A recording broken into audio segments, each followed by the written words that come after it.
Good day viewers, well, so far so good. Yep, I'll get more updates. Well, there you go, huh?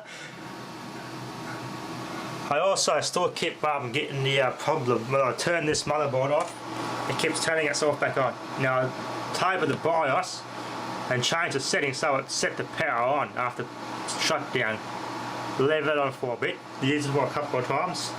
Now what I'll do before the next reboot, set that back to the off where it was normally, then try it again. If I still get that problem, possibility could be a weak CMOS battery, so I'll check the battery next, failing that. Because in Windows, everything's normal. They're set to power off and stay off, and there the power management in Windows seems to be alright, so.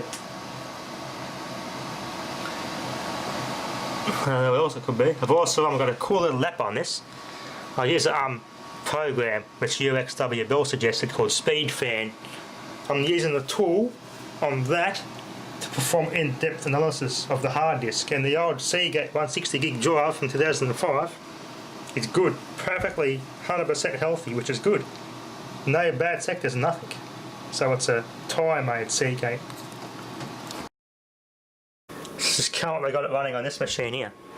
All the hard drives are really good, except for the Samsung, which has a couple of bad sectors. That's a Chinese-made thing.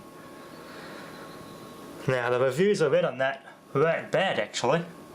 They're not the best, but a lot of people hate them as well. I didn't really like them at first. There's a lot of HDDs in the past I've come across that were bad with Samsung.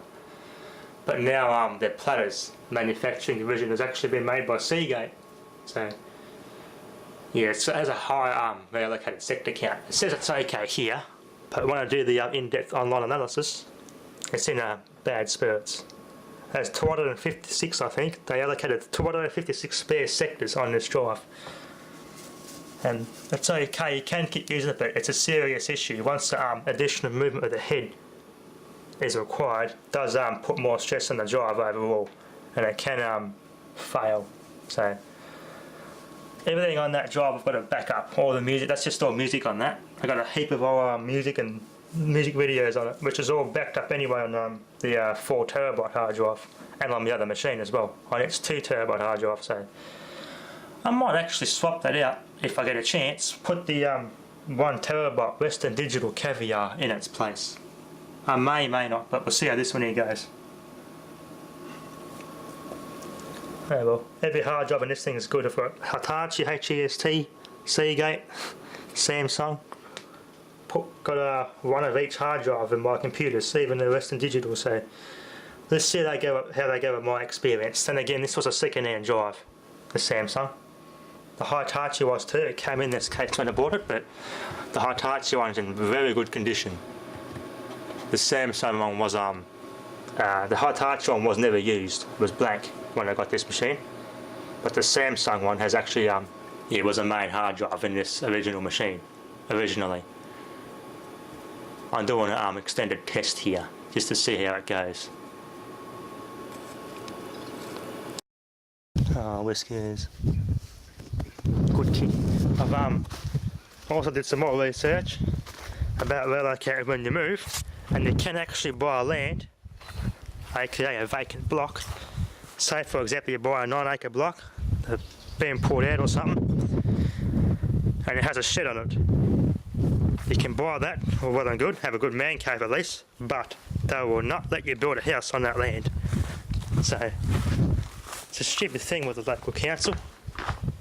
Has to already have a house on it, or subdivided, and all sorts of other bull crap. And the government, for the Nazi communists who run this town, have really ruined it.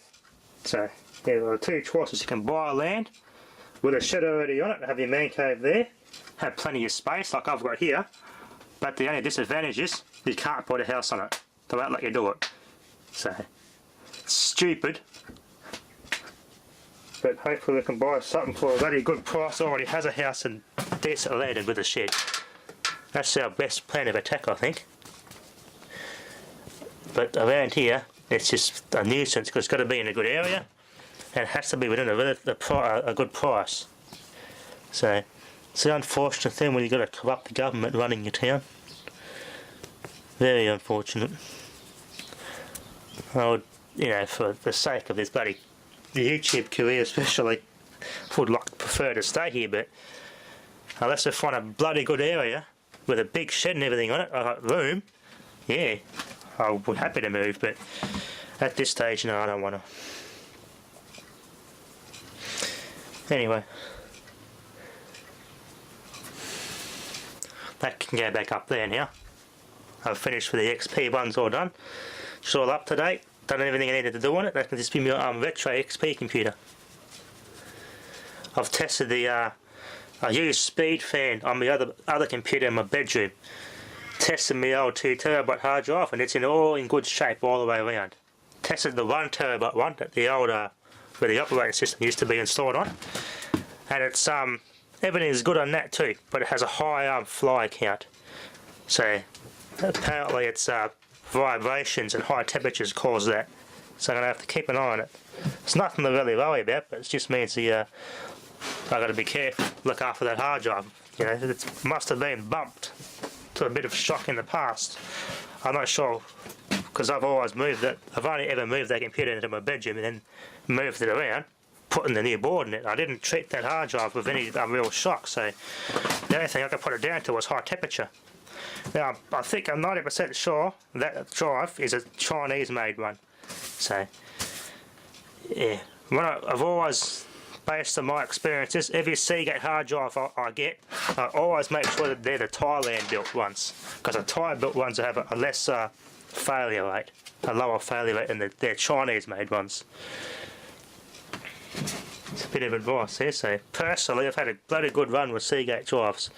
They're Thai-made ones, not their Chinese ones, because they're Chinese drives that I've always had.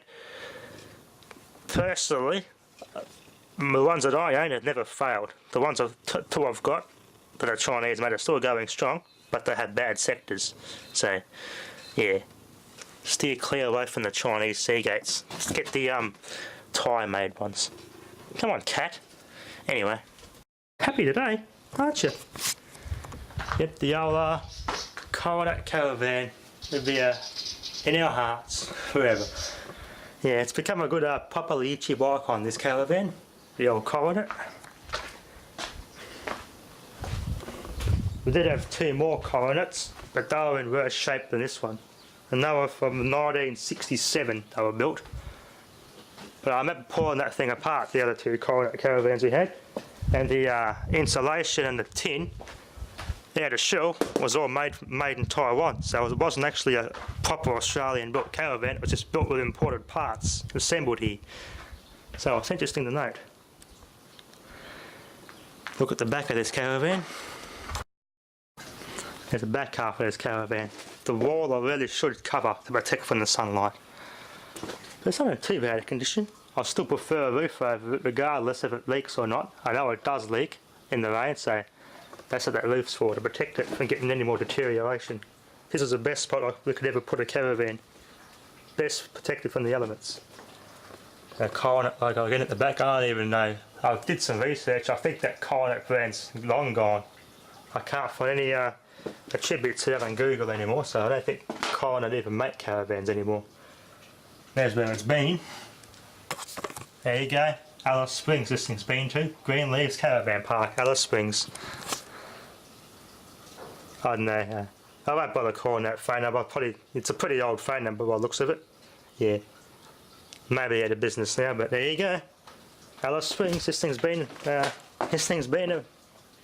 travelled a fair distance. Been around. I'm pretty sure they're the original tyres too. Yeah, these are the original tyres, I reckon. Good old Goodies. BF, oh, this one is a BF Goodrich, made in Australia. Yep, 1970s. 648 600 13 tube, 13-inch rim. Yep, good old BF Goodrich. And the one on the other side I think is the same, I think. Different tread though.